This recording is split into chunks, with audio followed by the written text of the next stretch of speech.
Okay, hello superstars, how are you? Just one more time, I'd like to do a sound check just to make sure that everything's functioning as it ought to be. So if you can please type into the question box or the chat box and just let me know that you can hear the sound of my voice. That way I know that I am not speaking to myself. Okay, Nina, thank you. Hey Nina, how are you?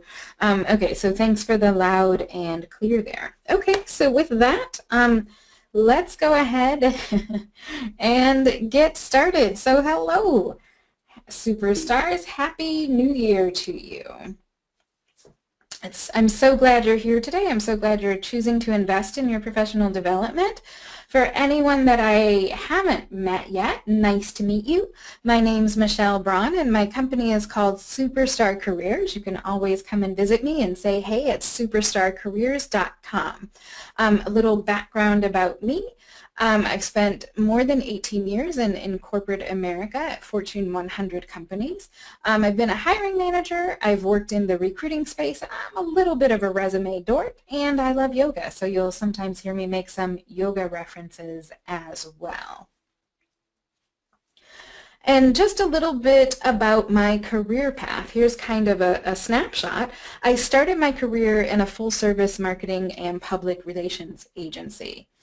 And on this slide, I have to say my career path looks linear, but that wasn't really the case. I spent my 20s spinning around in circles, trying to figure out what on earth I wanted to be when I grew up, and trying to figure out how to be more successful. And just type yes into the question box if you can relate to that at all.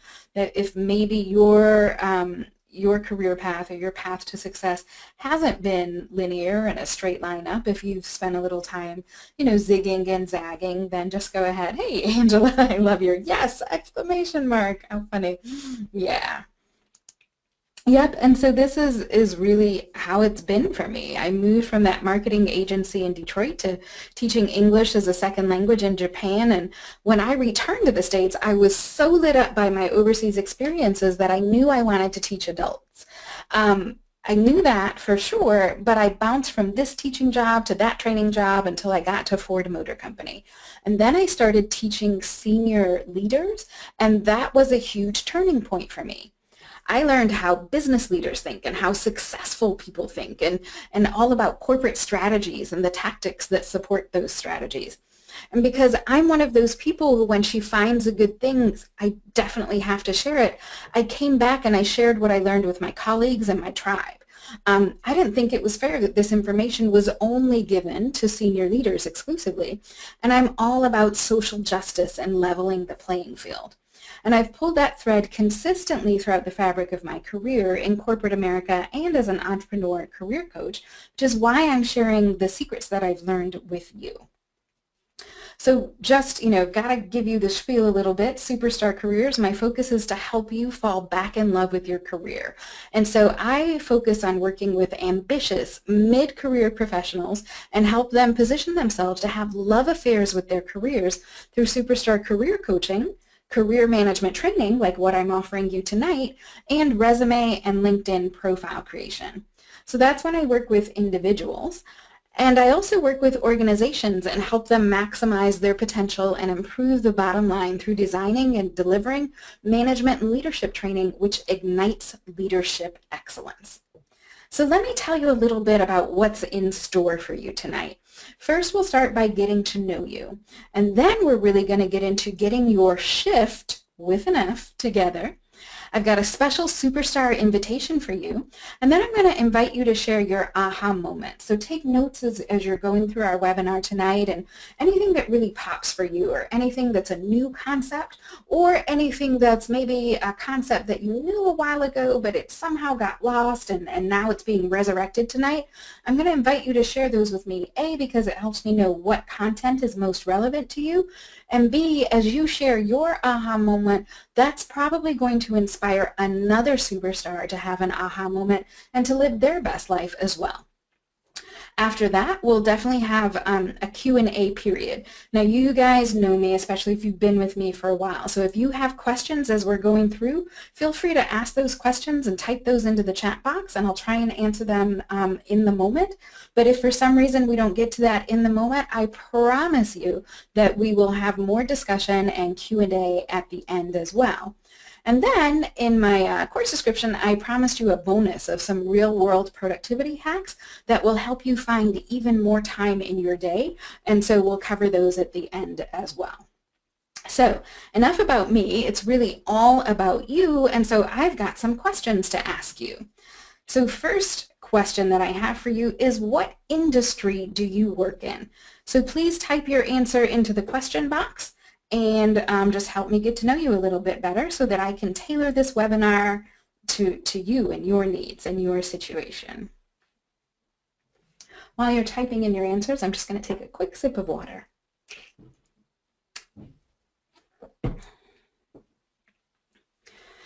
Okay, so we have accounting and finance. We've got inbound sales and marketing. Hey, Caitlin, how are you? Good to see you. Crystal, hey, good to see you again. Learning and development. All righty, good. Okay, so we've got a variety of industries represented. My next question for you is, what level are you at right now? If you're at the executive level, go ahead and type the letter A, right, or type executive, whatever feels better to you. I'm curious to know if you're an executive, if you're a mid-level manager, meaning you have direct reports and teams that you lead, or are you a mid-career individual contributor? Are you more entry-level in your job, or are you a contractor? And this just helps me get to tailor things for you. Okay. So A and B, executive and mid-level manager. Okay, so it sounds like you're at that really interesting turn in the management turns where you're on the cusp, right? So you've been this mid-level manager and you're also at that executive level as well. We've got entry-level represented. All right, mid-level individual contributor, mid-level manager and contractor, okay, and entrepreneur and manager if working in-house. Okay, all right, so lots of different levels here. Next question for you is, what do you do? So just tell me what it is that you do right now.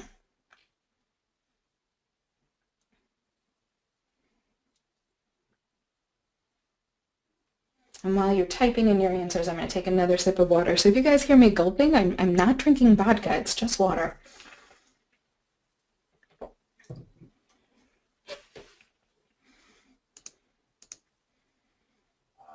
Okay, I love that answer, Nina. I help companies keep their customers. Okay, I can tell you've taken that enticing elevator speeches course. Nice job. All right, project accountant and payroll. Okay, good.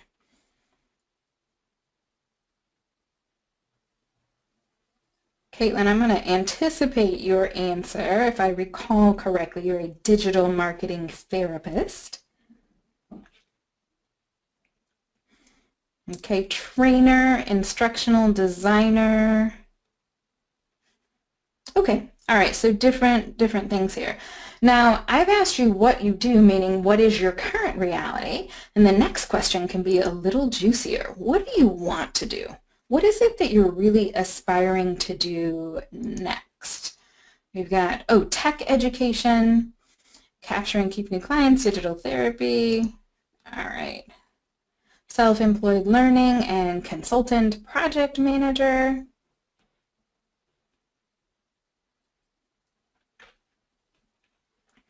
All right, just keep typing those answers into the chat box, and also notice how you feel when you respond to the question, what do you want to do, versus what you actually do. Sometimes that's really inspiring and energizing.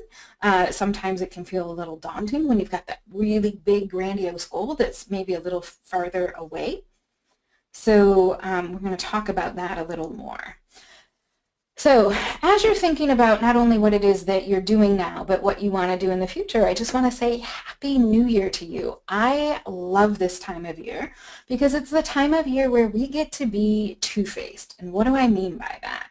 This is a time for self-reflection, right? And when you're reflective, you're more effective. And so the whole month of January is named after the god Janus, and Janus has two faces, one looking back into the past and one looking forward into the future. And so here we are in the present moment where we're going to use our reflective skills to get us into a future that we really want to have for ourselves. Okay. All right, Caitlin, I love your answer there. Create a flexible work environment, work-life balance, work from anywhere, get financial freedom, become an influencer in my industry as a woman in tech, and get opportunities to speak on this topic. You know, we've got a couple people on the webinar who have aspirations towards speaking careers, so we're going to have some fun there. All right, so you're here because you're goal getters, right, or goal diggers. Let me click to move forward.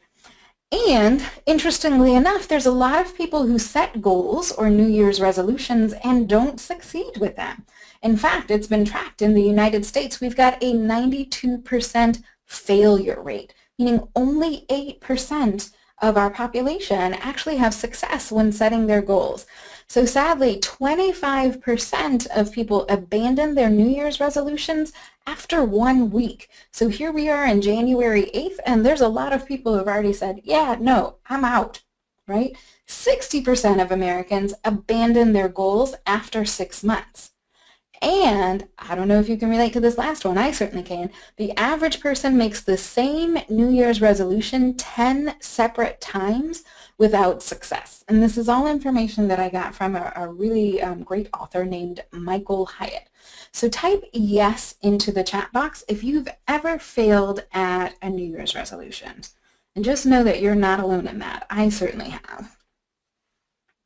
In fact, last year, I was scared shiftless, and let me tell you what I mean by that. If you've been with me for a while, you know I love this time of year.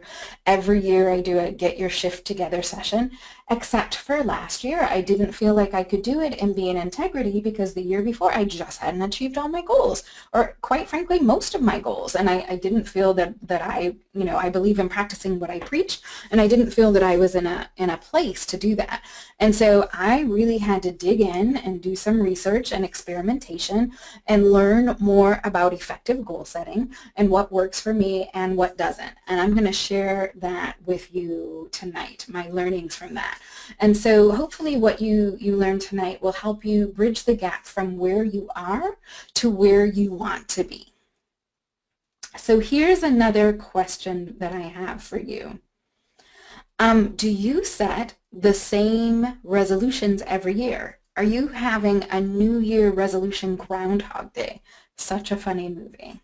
So just type yes into the chat box if that applies to you.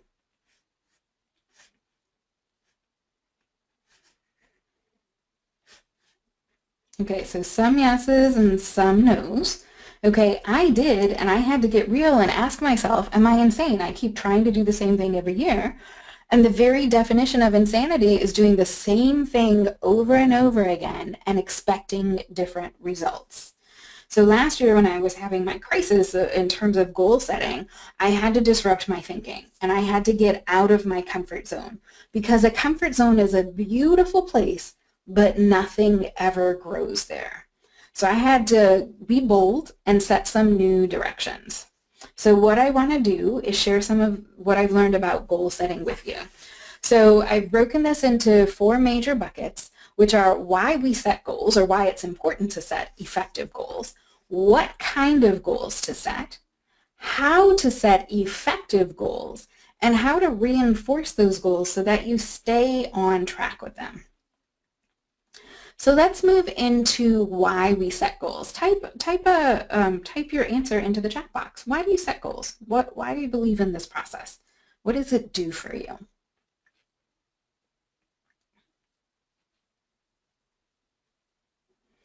as you're thinking about your answers and typing those in, I'll just share some things.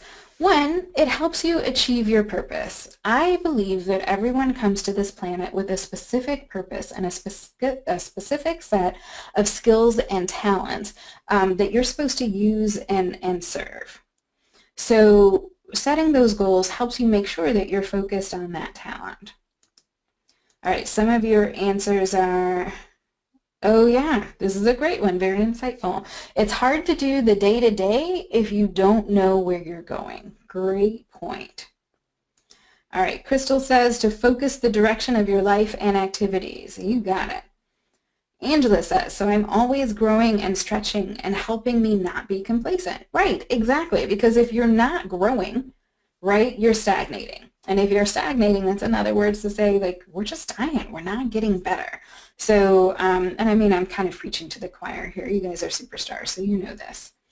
Other reasons are it helps you make a difference. You know, I've talked to so many people who aspire to do better and have different careers, and sometimes they don't know exactly what it is that they want to do in terms of the profession or the type of role, but what all my superstars do say is that they want to make a difference, and they know that they're capable of that. So I do have a free tool that can help you get clearer on what it is that you can do and how you're meant to serve. And that's your career path compass. And so I will email this to you afterwards. Some of you, I know that we've worked together on this and you've had some experiences with the Career Path Compass. And, you know, you may have worked with it in the past and you may be ready to rediscover your purpose or have a different profession. So I'll email this to you afterwards, and if you choose to opt in and download that, I'd love to have you, and if not, then no harm, no foul. Other reasons that we set goals, and I think some of you already touched on this, it's to live the life that you want. You know, sometimes our parents have goals for us. You know, how many people's parents said, oh, I want you to be a doctor or a lawyer, or, you know, do the thing that I didn't get to do. You're not your parents, right? Each of us has our own specific purpose. And so setting goals makes sure that you're living the life that you want to live, not the life that your spouse wants you to live, not the life that your parents or grandparents want, but the life that you actually want for yourself. You guys also alluded to this too, that it helps you know and set your long-term vision. And sometimes that can be a little lonely, because vision is the art of seeing what's invisible to others. And if people are already at their complacent spot, as you try and elevate yourself, you know, that can feel a little foreign to them or a little uncomfortable to them.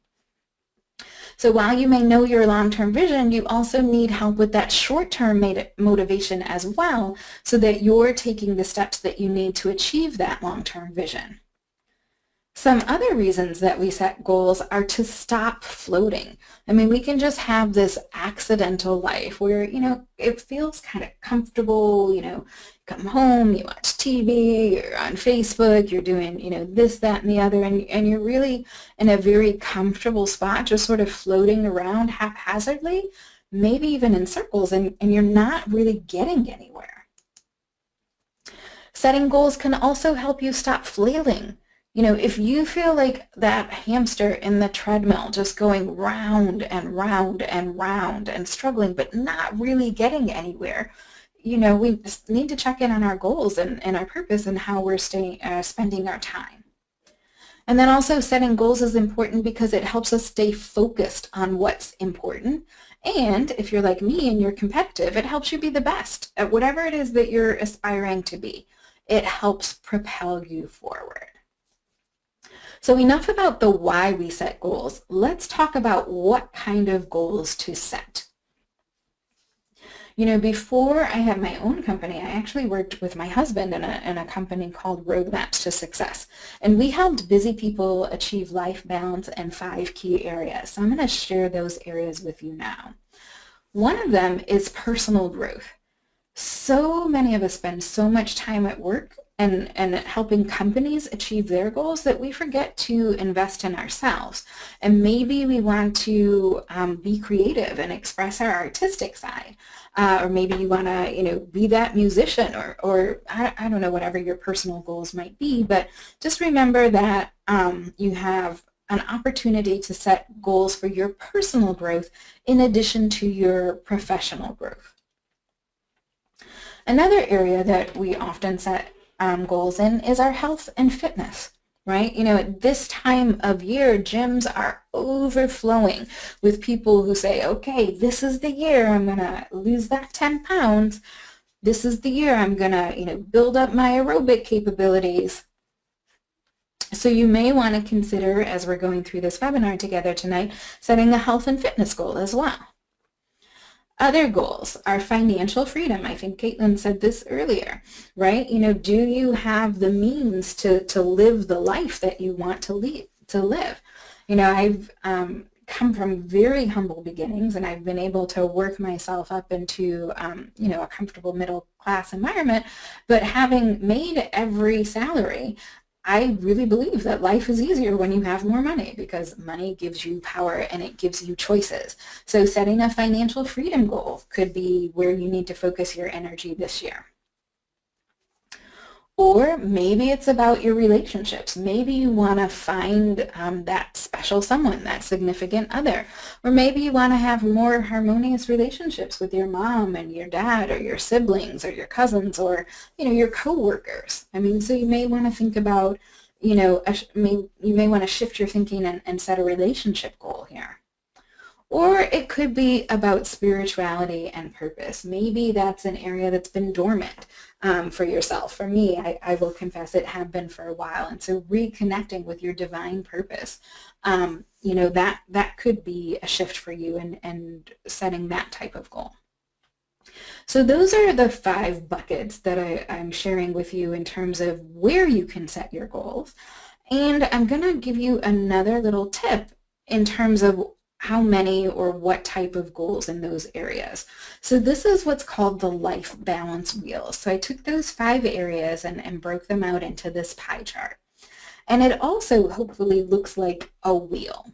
And if you think about the wheels on your car travels really smoothly when your wheels are filled with air evenly all the way around. And you might want to sketch out this wheel for yourself, and then shade in the areas, your level of fulfillment with each area. So for example, I just tried to put a little triangle here to shade this in. If you're only 10% happy or fulfilled with where you are financially, then just shade in that section of the wheel. Maybe your personal growth, you're all good, right? Maybe that's 100%, you can shade the whole thing in. Maybe health and fitness is only 50%. But I invite you to consider these 5 categories, sketch them out into a wheel, and then fill in or sketch in the percentage that you're satisfied with your progress in that area. And you might be one of the rare individuals who has 100% in all of these areas. But if you're anything like me, or anything like most people, you've probably got some areas that you're pretty satisfied with and some areas that you're pretty dissatisfied with. And so I invite you to sketch that in, and then think about how your life wheel, is it able to roll forward when your wheels are only partially full of life-sustaining air? So sketching this in may help you realize where you need to set some goals to rebalance yourself. So now we're moving on to how to set goals. And as we go through this, you'll see some familiar ways to set goals, and you may learn some new ones as well. And keeping in mind what we talked about previously, which was disrupting our comfort zone, I'm going to invite you to not just stick with the tried and true and the familiar, but do something a little bit different to shake up your goal setting routine. So for many of us, we really got a lot of exposure to setting SMART goals at work in corporate America, or corporate Canada in Nina's case, right? And so SMART goals are, if you're not familiar with them, it's a way of structuring your sentence and structuring your goals. So SMART stands for specific, measurable, ambitious yet achievable, relevant, and time-bound. So let's break those down a little bit. You want to get specific because the more specific your goal, the easier it is to tell when you've achieved it. If a goal is really vague or open to conflicting interpretations, then, anything could happen. So specificity comes from answering questions like who, and what, and where, and when, and how. For example, it's not enough to say expand existing client relationships. To make this goal more specific, we'd say expand those client relationships by selling additional services to 4 clients, and we'll talk about that more in a minute. Or you may have a goal like, and so the way I've broken these goals is into 3 categories. So I give you the not so good way to structure your goal, a better way to structure that goal, and then the best way. So hopefully these shifts give you some inspiration as you design your own goals. So a not so good goal could be study social media marketing and branding. I mean, that's okay. You know the direction that you want to study.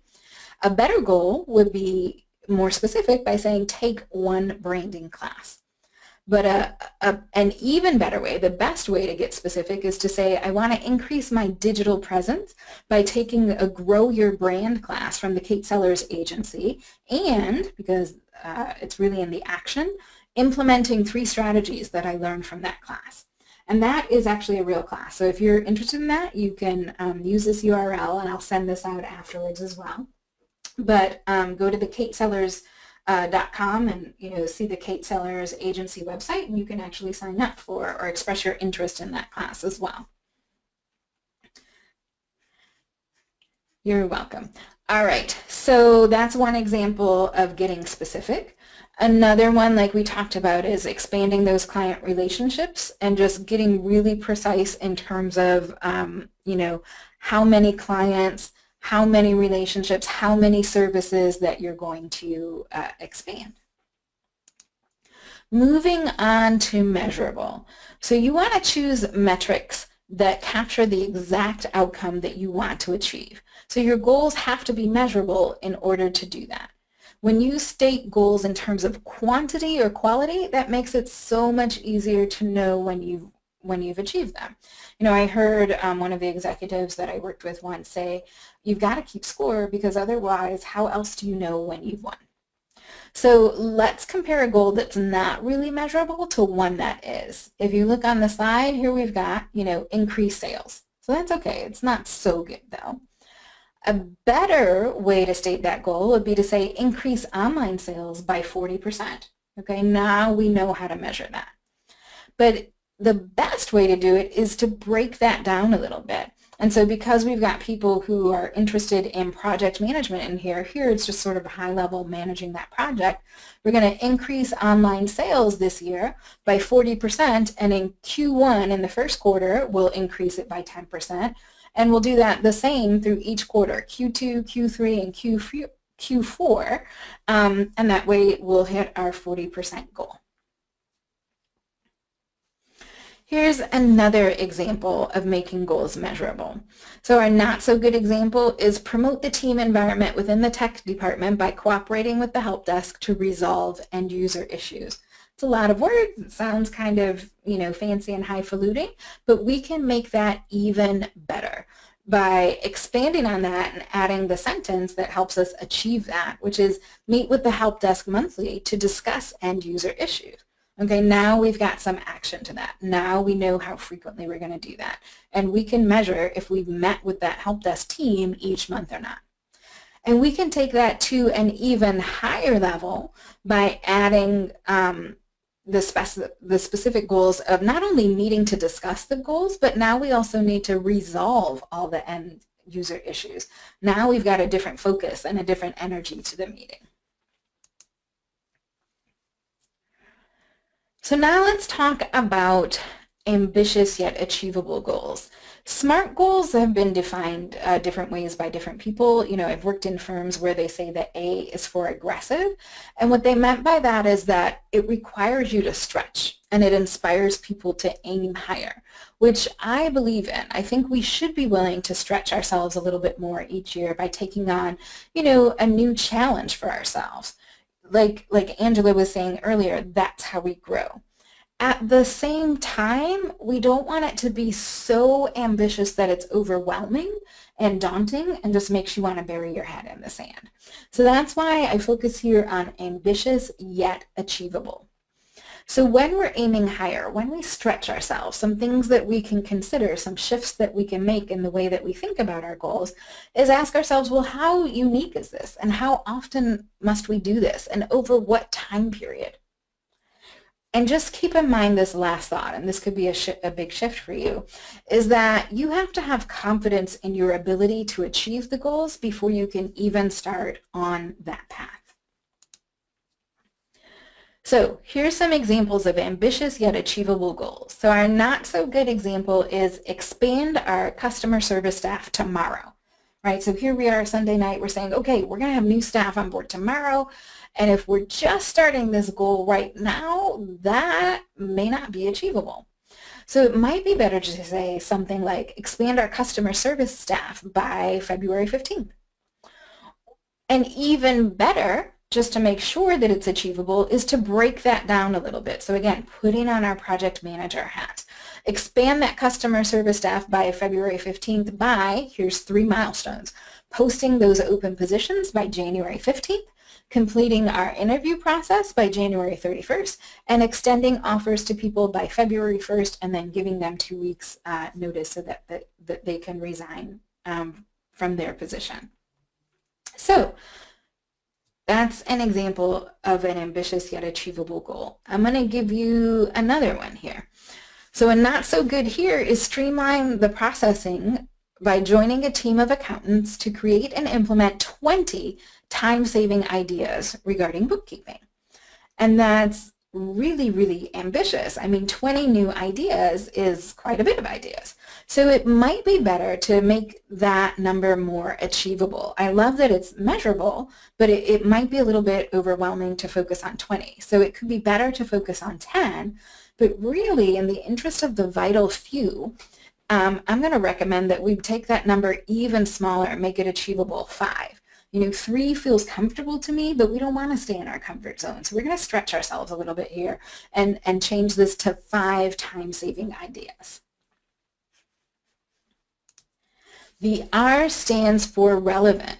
So you want to make sure that the goal is supported, or the goal supports, I should say, and is aligned with your vision.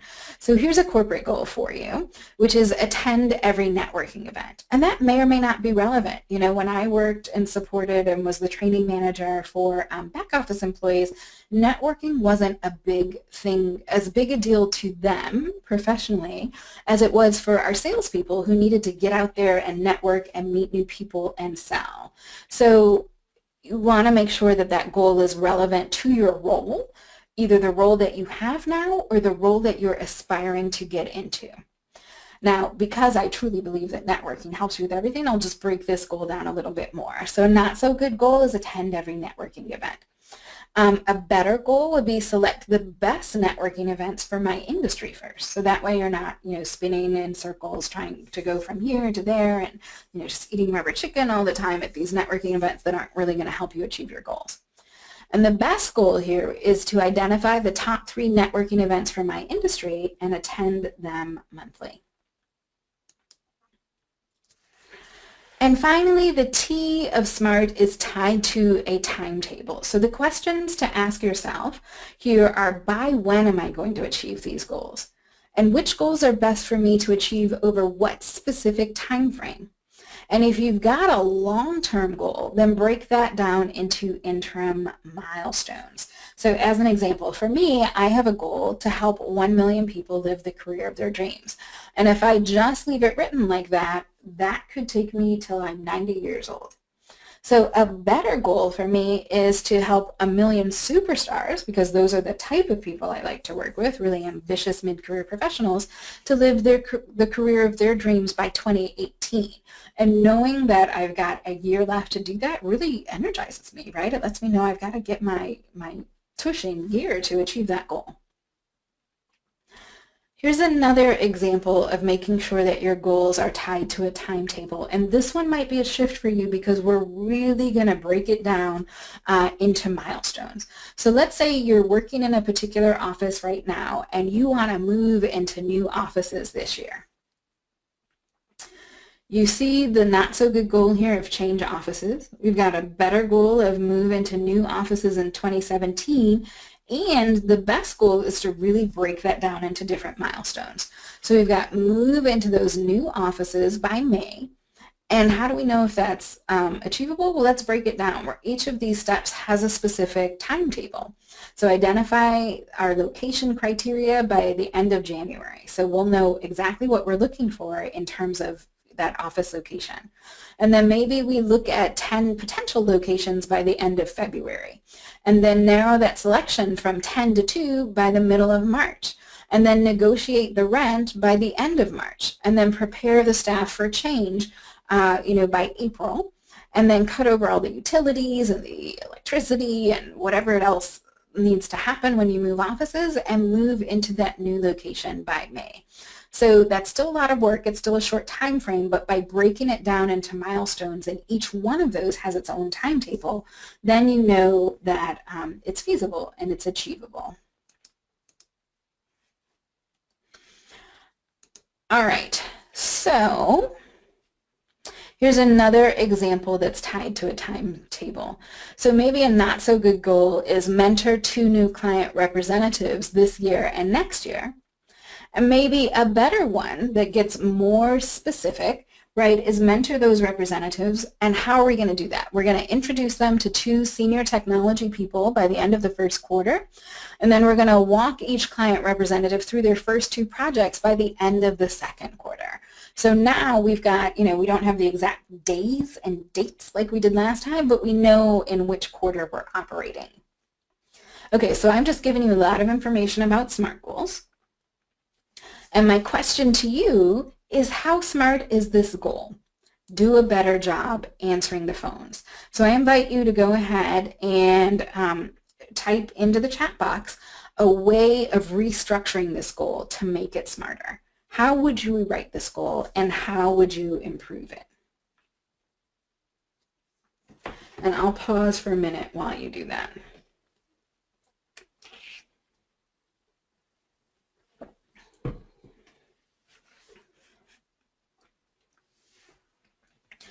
While you're thinking about that, here's the shift that I want you to make. If SMART goals are good enough for these Fortune 100 companies to achieve their goals and their ambitions, I ask you to consider, would you be more successful if you created SMART goals to achieve your personal goals? So what are your life goals and what are your targets and how can you smarten up those goals? All right, next we're going to talk about the 3 types of goals. There are outcome goals, there are emotionally exciting goals, and there are process goals. So as we went through those SMART goals, those were focused on the outcomes. And what you may have noticed there is that corporate goals and SMART goals tend to be clearly defined. Now, as I challenged you to shift your thinking and apply some of these goal-setting techniques to your personal goals, I want to hone in on the clearly defined piece, right? So a lot of times people have financial goals, especially at this time of year. You start to get your credit card bills for, all the gifts that you lavished on your friends and family, and then you go, I may need to earn more money in life. So as we're thinking about financial goals, a lot of people say, I don't want to have any more debt. Right? That is not so clearly defined. Another shift that we can make is to say, I need 6 months worth of savings. And then whatever that is based on your salary, you can attach that number to that to make it more specific.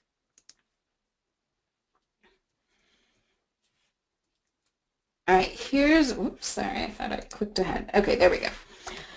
Here's another example of a clearly defined outcome.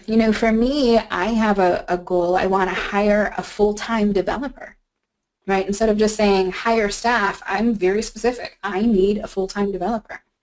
Or maybe your clearly defined outcome for your personal goal is to write one book, or maybe it's write 3 books, or give, 3 speeches this year. Just get crystal clear and specific. Another shift that you can make, instead of saying get in shape, a lot of people say, oh, this is the year I'm going to get in shape. Maybe get more specific and say, I'm going to lose 20 pounds, and tie that to a timetable and say by when. So we've talked about those outcome goals. Now we're going to shift gears and talk about emotionally exciting goals. Because when you put passion and emotion into your goals, it's so much easier to sustain the excitement about them. So a clear goal, like we talked about earlier, is no debt. I don't want to have any debt. But maybe we can make that more emotionally engaging by saying, I want to eradicate debt. Eradicate just sounds so much more powerful. Now, the other shift that I'm going to invite you to make here is to make, to phrase your goals in a way that's positive, because our brains, the way that they're structured, tend to gravitate towards the negative. So no matter whether you're clear and say no debt, or you say I want to eradicate debt, what your brain is really going to zero in on there and keep repeating to itself is the word debt. So I invite you to shift your thinking, reframe and restructure those goals to a positive word as opposed to a negative word. So maybe instead you say, I want to get 6 months of savings, right? That's my goal for this year.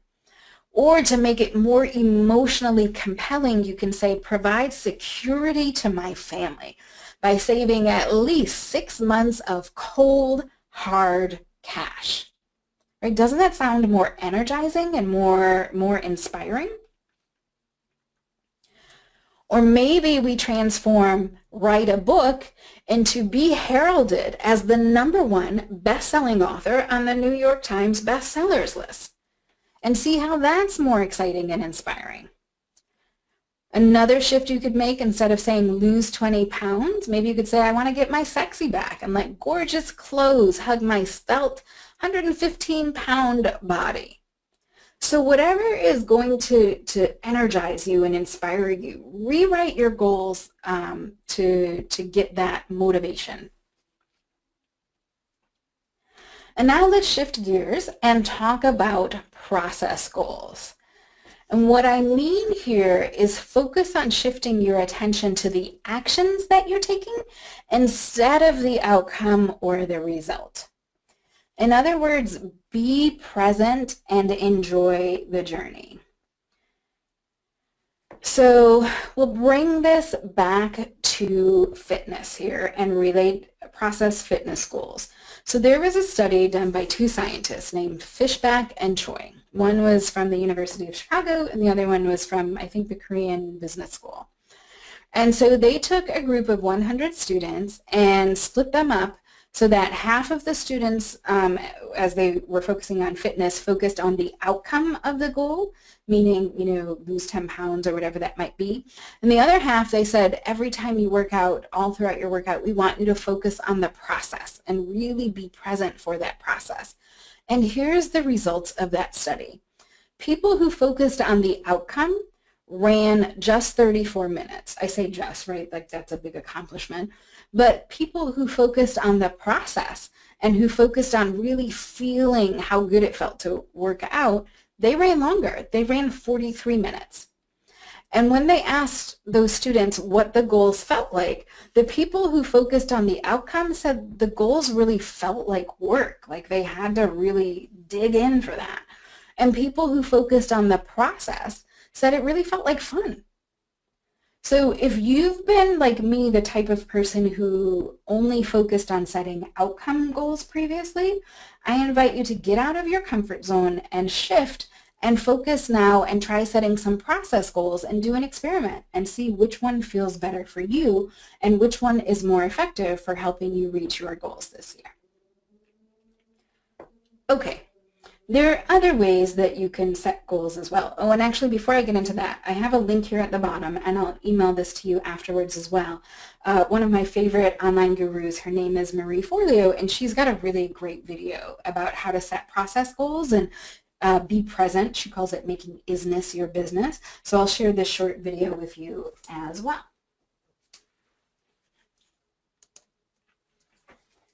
All right. Other ways that you can set your goals. Some people like to write. Some people like to gravitate to words. And other people prefer more of a visual experience. So you may want to consider setting a vision board, especially if you haven't done that before. And there's two different ways that you can set vision boards or create a vision board. So when you create your vision for your life visually, you can do it kind of old school, which is how I like to do it. I like to get pictures out of magazines and cut them up and put them on a poster board and just place that poster board someplace where I can see it every day, usually next to my bed. So I can see it first thing in the morning to remind myself of my goals, and last thing in the evening before I go to bed. So that's a fun way to do it, but if you're more digitally inclined, you can use a great tool like Pinterest and just collect those digital images and create your own vision board for yourself there. And then you'll just want to either log into the website or, use the app on your phone to look at that and inspire and motivate yourself with your vision. So maybe, the visuals are more effective for you than the words. So if you've always created vision boards, then I invite you to shift and try writing out your goals. If you've always created word-based goals, then I invite you to shift and try creating a visual experience for yourself. Another way that you can shift is to give yourself an annual theme. So maybe you pick one word that's going to be your focus for the year.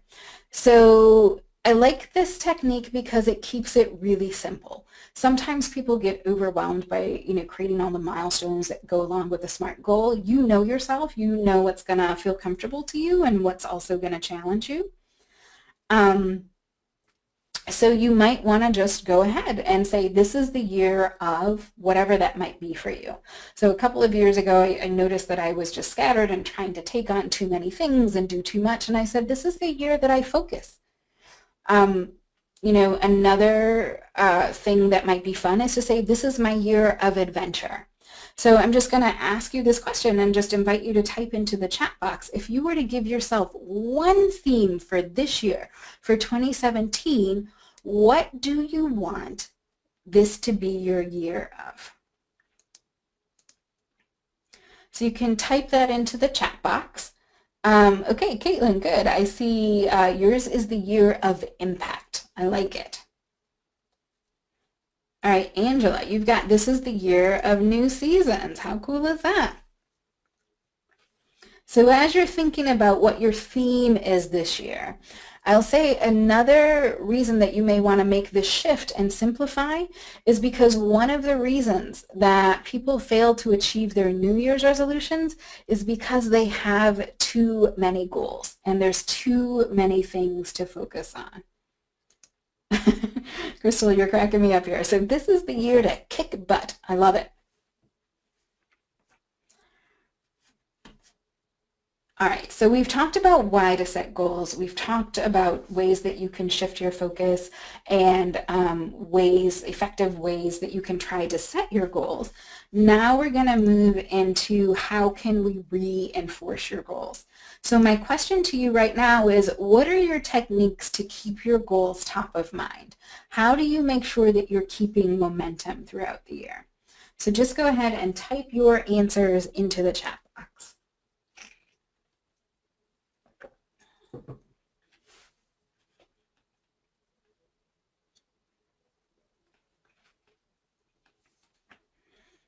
Okay, as you're thinking about those ways, I'm going to share some ideas with you. So the first one, and if you're a Simon Sinek fan, you may have heard this, right, is to know your why.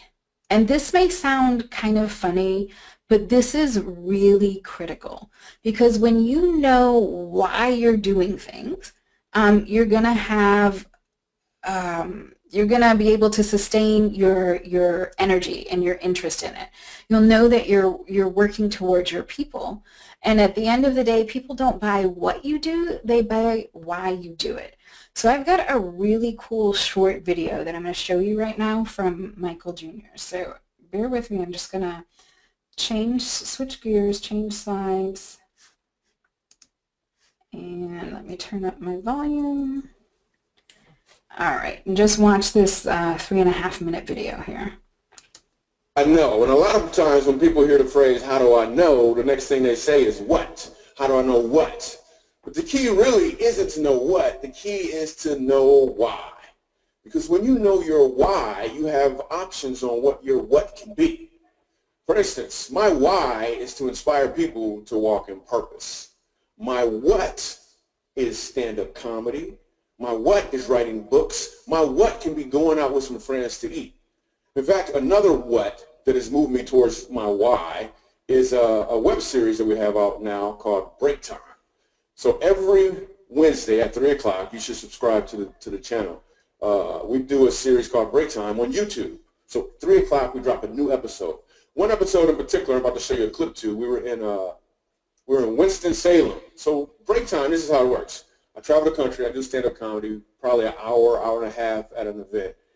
And in the middle of my show, I'll just sit down and start talking to the audience. And funny just happens. Or I'll meet somebody who's really interesting. So I met this one guy, and he said that he teaches music at a school. I was like, all right, you teach music, can you sing? And then I'm just going to show you the clip. Check it. So you're a musical director. Yes, sir. All right, so let me get a couple bars of like Amazing Grace. Can you do the first part of that? Go ahead. Amazing grace, how sweet the sound that saved a wretch like me. That bro could sing. You know what I'm saying? All right. Now, once you give me the version, is if your uncle just got out of jail, you got shot in the back when you was a kid. I'm just saying, let me see the hood version real quick. If you know the version I'm talking about, just see if that exists. Let me see what you got.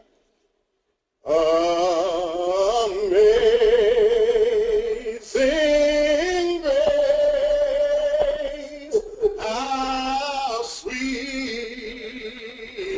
the sound that saved a wretch like me.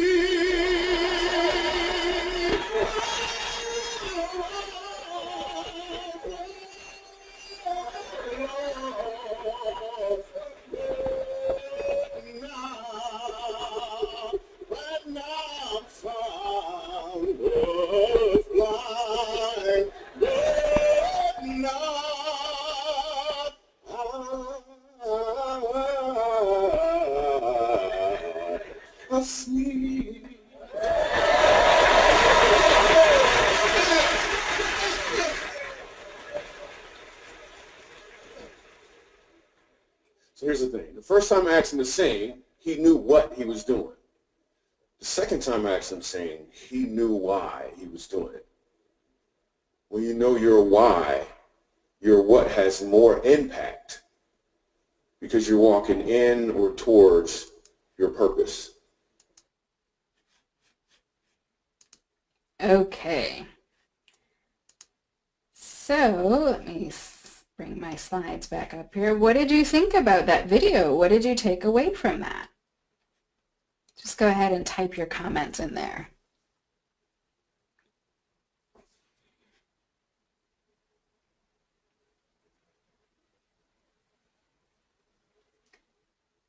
Pretty amazing, the difference between knowing what to do and being able to do that, and then just having the energy that comes with that.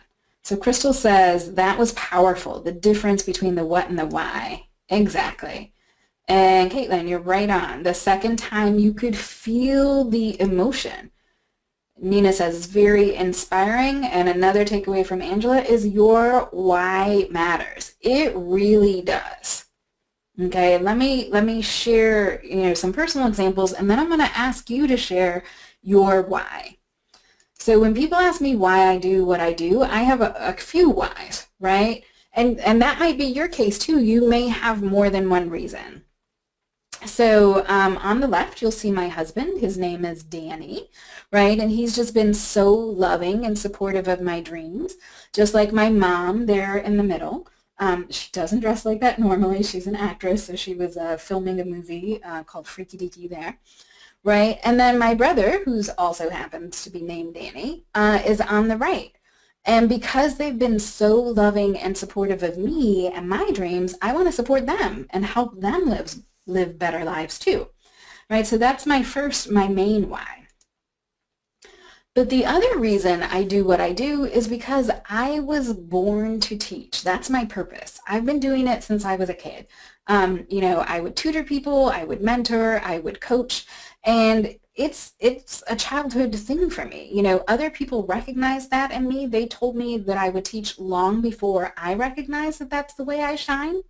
In fact, for me, it wasn't until after college when I moved to Japan and started teaching English as a second language, and I just knew I was home. I could feel it in my bones. I knew that that was my destiny. And the truth is, I don't really care what I teach as long as I'm helping people become the best that they can be.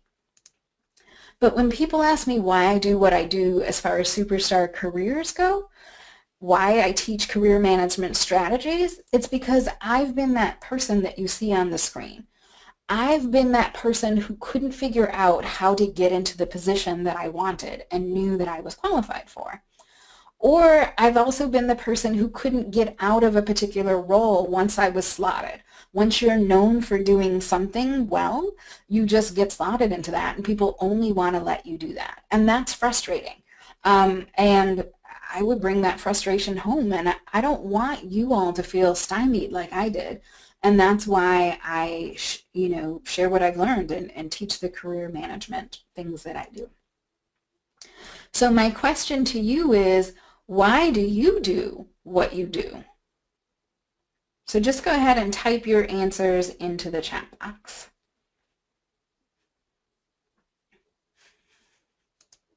Whoops, sorry guys. Having a little technical challenge there.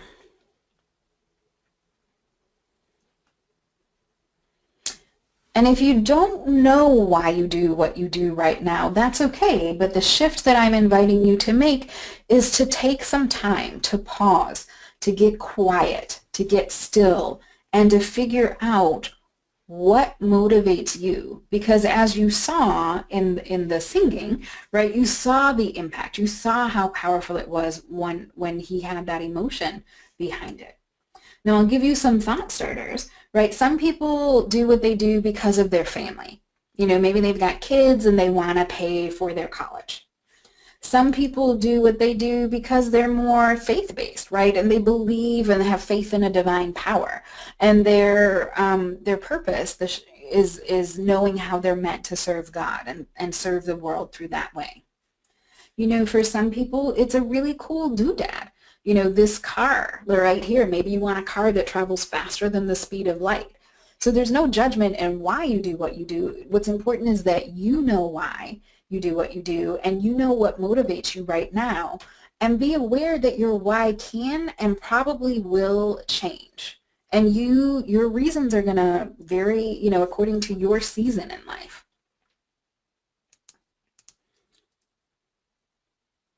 All right, so I've got one here from Crystal. It brings me satisfaction and gratification to see people grow from my training and coaching. When I do what I do, it is God's greatness shining through. Yeah, I get that. I believe that. So the shift that I'm inviting you to make is to figure out what your whys are. And as you figure that out, notice if your reasons are more heart-centered or more head-centered. And what I mean by that is, are the heart-centered goals emotional goals that feel good and exciting and energizing? Or are they logical goals that are well thought out, right? And whatever your natural tendency is. So if you're a really heart-centered person, I'm inviting you to shift, to get out of your comfort zone and try to set a goal that's head-centered, just so that you have the experience and can compare and contrast and recognize what's best for you. And if you're a head-centered person and you tend to make decisions logically and factually, then I'm inviting you to shift and try and set a heart-centered goal as well so that you can make that shift. All right, you've got another why here from Caitlin. Because I'm tired of people having a jaded perspective of my industry due to bad experiences and lack of understanding. I also do what I do because it's an industry that allows me to be flexible in many aspects of my life. Sure, right? You know your why. That's your inspiring reason. I get that. And there are even more reasons that you need to know your why.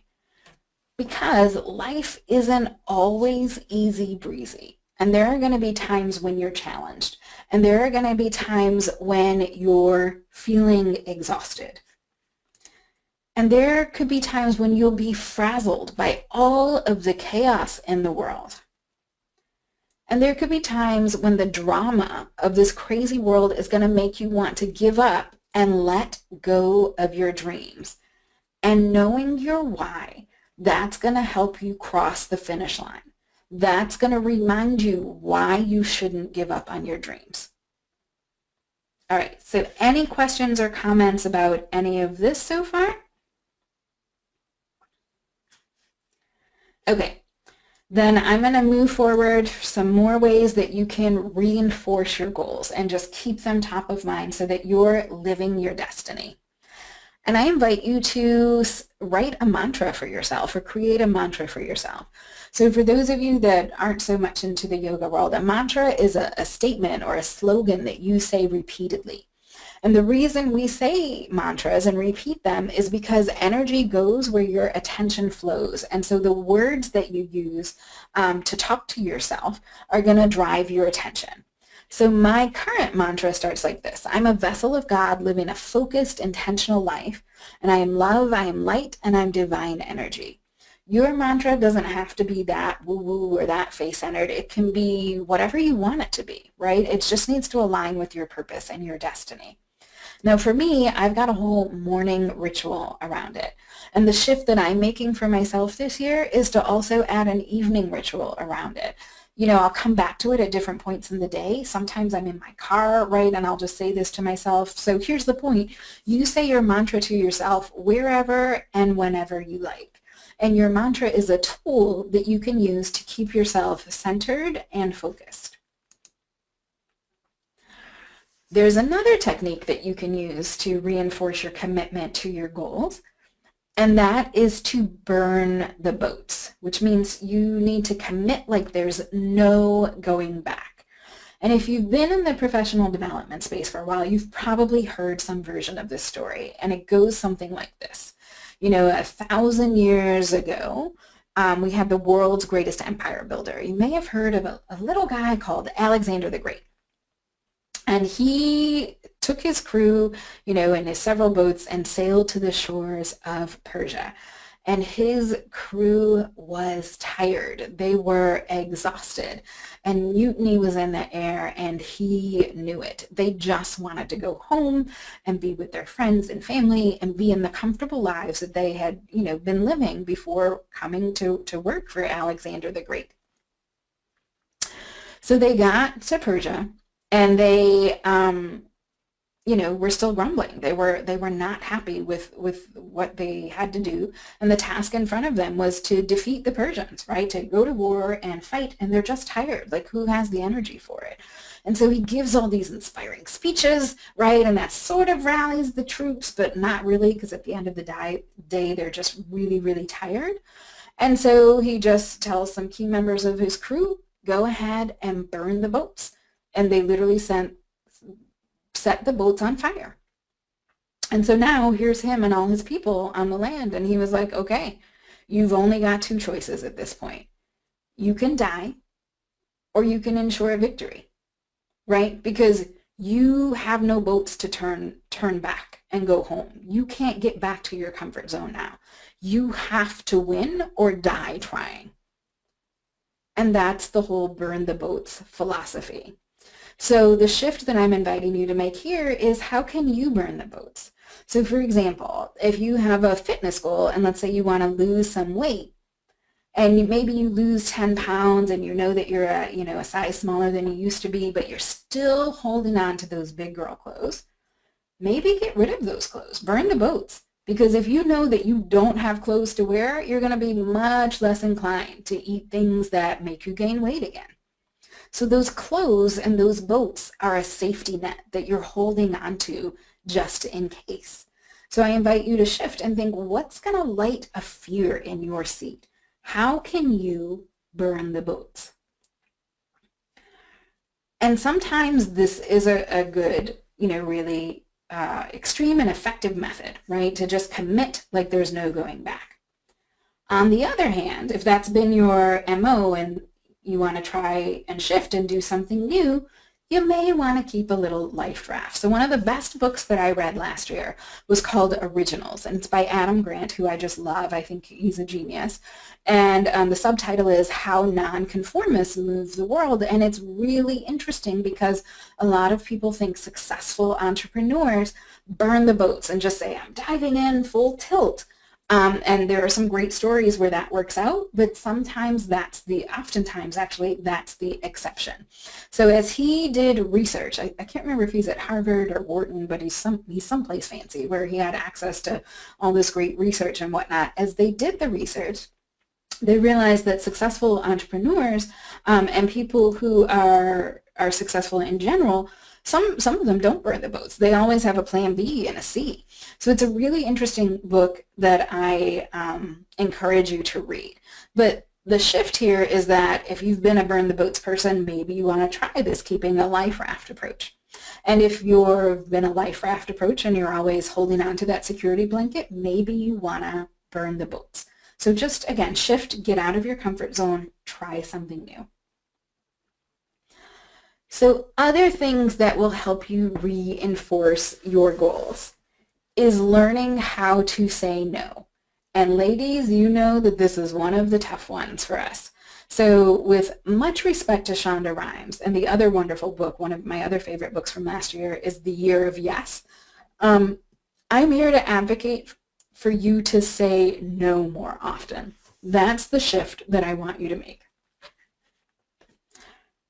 And the reason for that is because time is the great equalizer.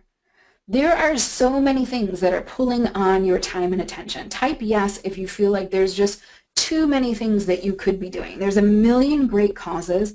There's 1,000 really bad TV shows. There's 427 gazillion dancing cats on Facebook. And if you keep saying yes, you're just adding more and more things to your plate. And eventually that plate is going to crack and then shatter into a million pieces. And I don't want that to happen for you. So the shift that I'm inviting you to make is to recognize that if you want to fly, if you want to soar, you have to say no and give up the things that weigh you down. So we all know this in our heads, and yet sometimes we're not so skilled at that. So the shift that I want you to make is using this process to identify your no's. And this comes straight from Warren Buffett. And if it's good enough for Mr., richest man in the world, right, I think it's good enough for us superstars as well. What he does at the beginning of each year is that he brain dumps all of his goals. So he makes a list of like any and every goal that interests him. And he just, no filtering. It doesn't have to be grammatically correct or perfect. Just, you can go into Microsoft Word and just make a list of everything that you're contemplating as a New Year's resolution for this year. And then once you've done that and gotten that out of your system, then go back through that list and identify the 3 most significant or the 3 most critical goals for you. And then You free yourself by saying no to the other goals and throwing them away. You discard them. He just identifies the 3 most critical goals for himself and lets the other ones go. So basically, you're taking those no's and you're turning them into a not to-do list. And some of us have been doing this for years. If you're this, if you're like me and you've been setting the same resolutions year in, year out, for whatever reason, we're not doing those goals, they're already on our not to-do list. So, why feel bad about them, right? Take them off your goals, set yourself free, and just say no to those goals. So it's easier to say no to ourselves, and let's talk about how to say no to others. We don't want to be like that petulant child who has a tantrum and says, no, I'm not doing it, Mommy, I'm just not. Right? We want to be gracious and firm when we say no. So I'm going to give you a couple of examples. How many of you have said no softly in the past and said, oh, somebody asked you to do something, you say, oh, maybe another time, or my plate's kind of full right now, or I guess I can try to squeeze that in, and you say it half-heartedly. For people who can't pick up on those subtle cues that you're giving off, that's an opportunity for them to come back and ask you at another time or a different time. So I'm inviting you to shift and get really firm in how you say no to other people by saying something like, thank you so much for asking me. While it's not something I want to do, please know that I'm really honored that you asked. Right? Or you can just say up front, I'd rather not, but I'm so flattered that you asked me. So you're still gracious, but you're clear so that people don't come back and ask you for your time and energy again and again and again. And by getting better at saying no and being more selective and intentional about how we're spending that time, when we're discerning like that and when we set those boundaries, it lets you give the best of yourself to the causes and activities that are aligned with your true purpose. So type yes into the chat box if that's something that you're willing to make a shift and try this year, which is getting better at saying no so that you can give your best yes. Okay, good. I see yeses coming in. I love it. All right, sisters, we can do it. All right. I did mention earlier that I have a superstar invitation to you, so I'm just going to share that with you right now. So this same time next week on Sunday night at 7 o'clock, you're invited to my free webinar, which is the real deal on how to find your McDreamy job. So if one of your goals or your intentions for this year is to get yourself into a better job or a better profession or a better spot in your career, then come to my McDreamy Job webinar. It's Sunday, January 15th at 7 p.m. Eastern, and I will send out details about that in my True North newsletter, so stay tuned for that. Here's what we're going to cover in that webinar. You're going to learn how to actually get the recruiter and the hiring manager to call you back. You'll learn how companies really fill vacancies and why they prefer those methods. And you're going to learn exactly why your job search techniques aren't working the way that you want. And you'll learn how to access the secret hidden job market, which is really where you want to be to get into the role that you want. You'll also get some great information on how to join my Superstar Re-Career Revolution and how to operate from a position of strength instead of fear. And we're going to go over even more things. I have some testimonials from people who participated previously. So here's one from Miranda, who talks about how I uncover and address the challenges that can prevent anyone from being their best self. And she encourages you to attend a Superstar Careers workshop so that you can position yourself for your next level. And if you want to see more success stories, you can go to this URL right here and check them out. Here's another testimonial from Barbara, who said it was great to have the accountability component and meet new people. And then another testimonial from Brian, who said he got 6 job offers using these techniques. So hopefully that's inspired you to come to my free webinar next week, because at the end of the day, you deserve to love your career.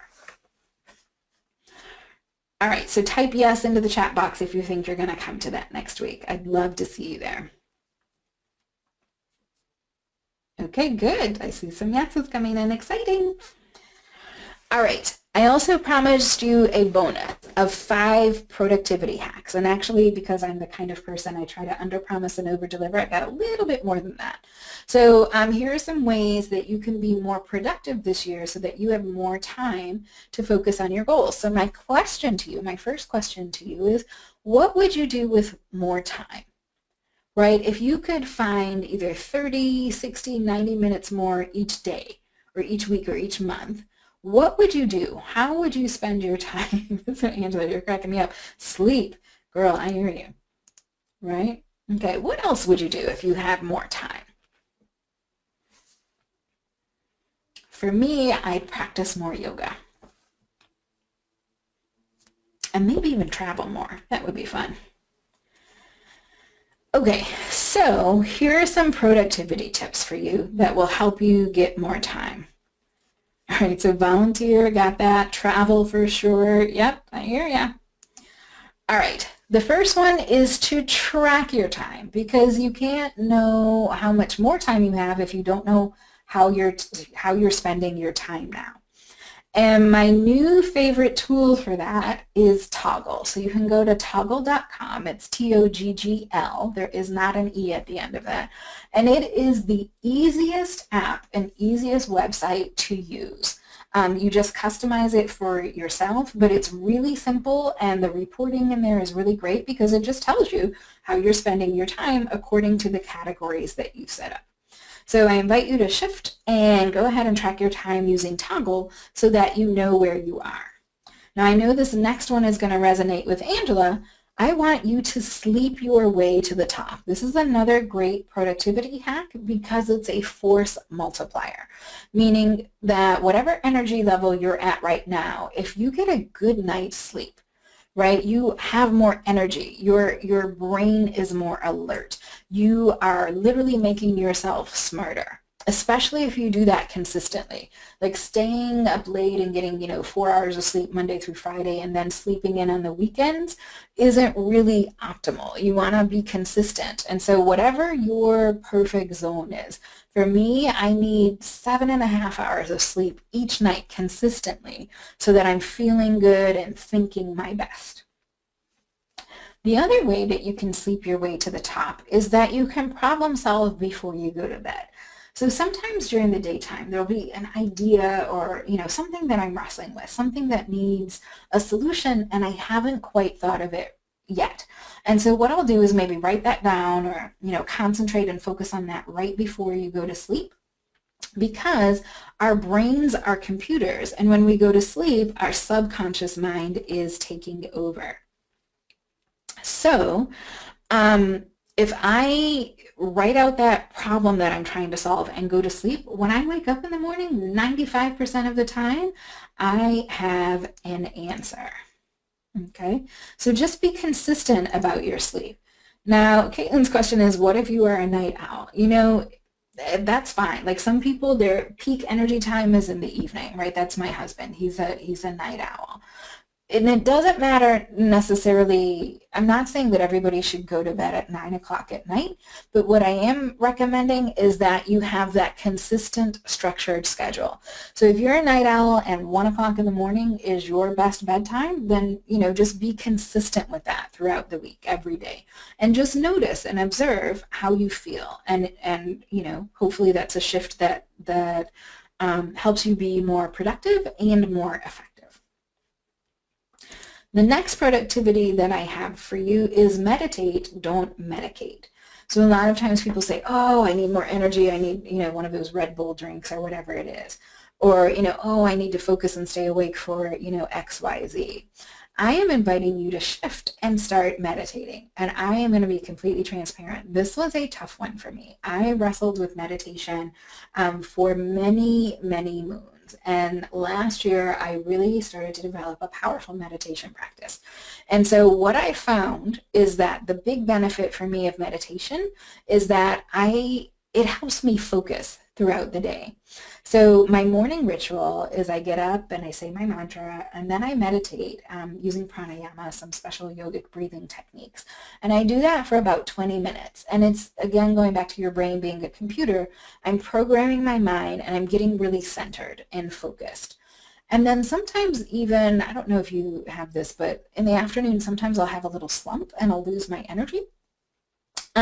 What I found is if I do a 5 or 10-minute meditation session in the afternoon, I come back really able to focus. So just another shift that I'm inviting you to make. Now, I will share a big aha moment that I had about meditating. And part of the reason that I struggled for so long, and I'm sharing this so that you don't have to struggle nearly as long as I did with this, I thought that when you meditated, that you just emptied your mind. And so I would get really frustrated because I would go to meditation classes or I would sit there and meditate and my mind was not empty.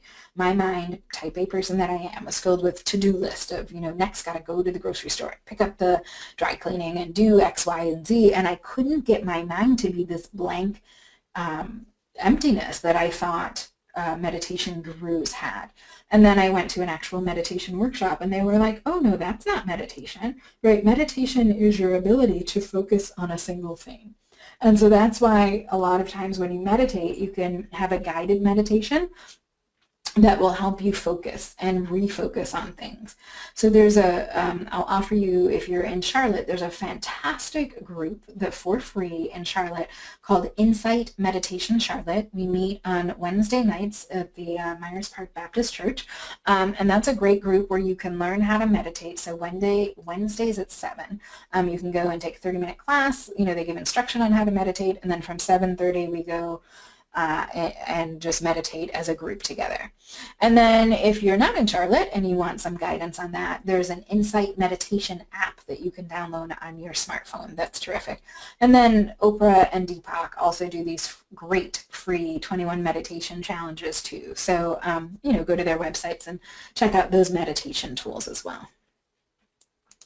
All right, another productivity hack is feed your brain, right? So if you think about a car, right? When I got fancy a few years ago and bought myself a convertible, right? I, for some reason, even though they said I could use regular gasoline, I decided I needed to invest in, the fancy, the expensive, the super duper gasoline, because that was a finely tuned machine, and I wanted to make sure that it had the best fuel so that I could continue driving really fast like I like to do.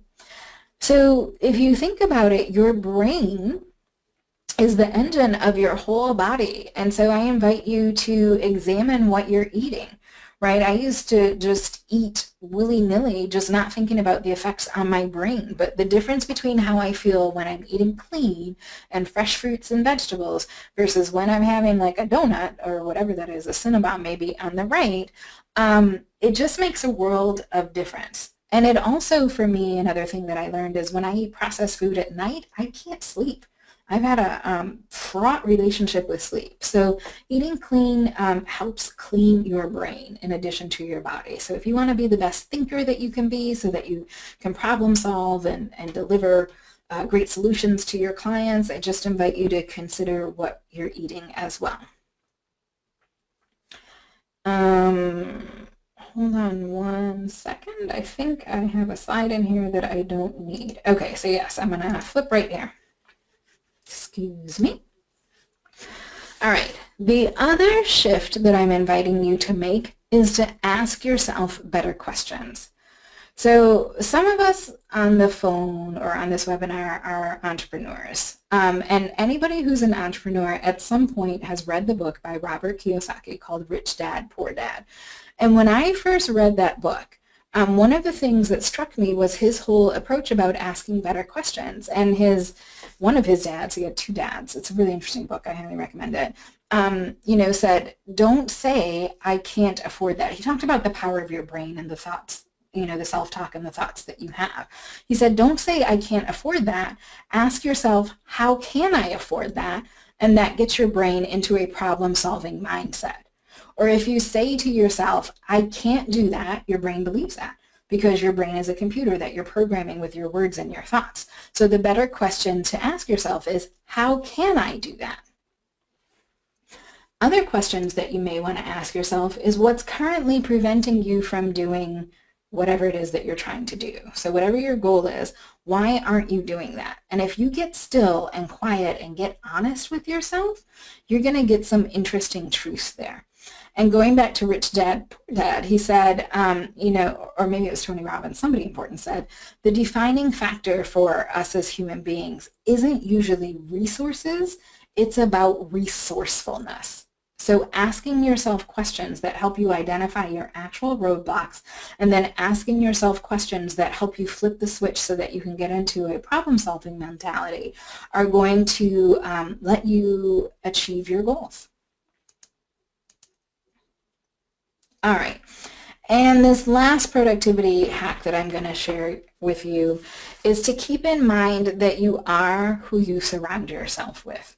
You've probably heard the saying that you are the average of the 5 people that you spend the most time with.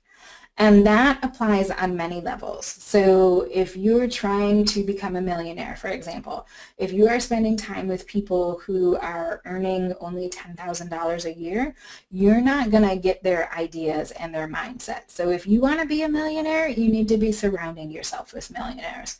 By the same token, if you're trying to be more athletic, and get more physically fit this year, if that's one of your goals for yourself, you need to look at the friends and the people that you're surrounding yourself with.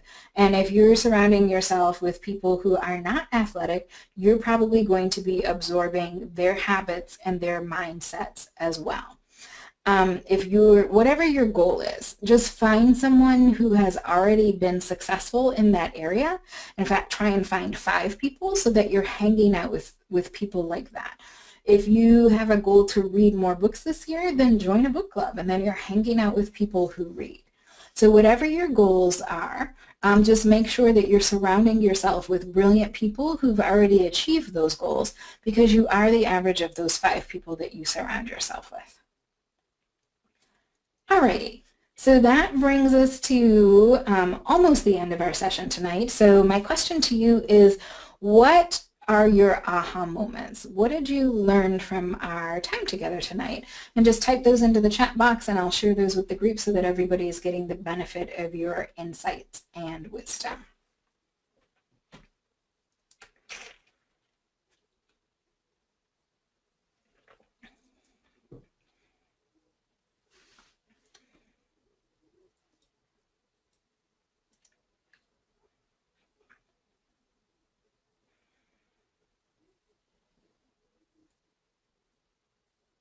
Okay, so an insight here is about being consistent with your sleep schedule. Yeah, I agree. And just, track that for, 6 weeks or so, and just notice how you feel.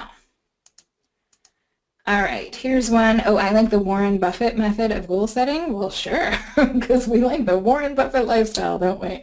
So yeah, I agree with you. Just being able to free ourselves of things that maybe aren't as critical. So just focusing on your 3 most important goals, that is a good one. And that's resonated with a couple of people. Okay, you're referencing that too. Okay, good. Well, I'm glad you had some aha moments, and I hope this helps you live your absolute best life this year. All right, so I promised you that you'd have a chance to ask any questions. So go ahead and type your questions into the chat box. Oh, and I've got more aha moments coming in here, so I'll just share this with you. So reinforce consistency and meditation. Also, it forced me to think about and write down what I'm trying to do this year. Good, because sometimes we're so busy rushing around that we don't pause and contemplate what it is that we're really trying to do. Another aha was create a vision board on Pinterest. Yeah, it's a fun site. It's addictive, isn't it? And use the theme of and get more sleep. Good. I'm excited about that. And then here's another one. I have to determine and be able to articulate why I do what I do. That question stumped me. Yeah, it's not an easy question, and that might take some time. So carve out some space and time to just be still and, turn off the distractions and just get silent and just listen. Deep down, I think we all know what we ought to be doing, but sometimes we don't take the time to get quiet and listen to that. All right, superstars, any other questions or comments? Now is your time. And I'll hang out and stay as long as you'd like me to. All right, other questions or comments, feel free to type those in. Oh, Chrysalisa, thank you. You are welcome. I always enjoy spending time with you. You all inspire me every single day, and I hope that you found this really valuable. So let me know if you've got additional questions. Otherwise, I'll go ahead and say good night. I hope you have a fantastic week. You know how to reach me, and I'm really excited for you. Let's make this an awesome 2017. All right, good night, y'all. Take care.